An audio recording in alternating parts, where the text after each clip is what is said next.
Hello, Quinstopher. Ready for your next project? Wait, tell me what it is.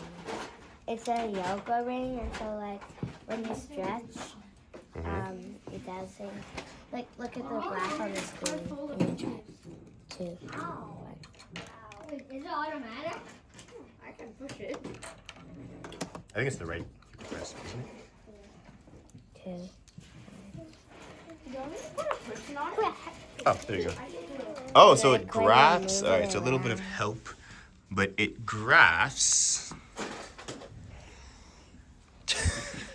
It graphs based on the movements that you do. So it's like a fitness tracker, right?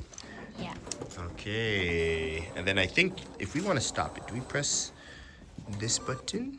Yeah. And then we can check the table now, right?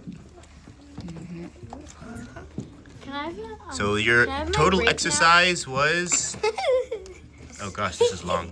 Your total exercise was 21 seconds. And you did a bunch of movements. So 21-second exercise. Good. Looks good. All right, that's your last project for the day. Good stuff.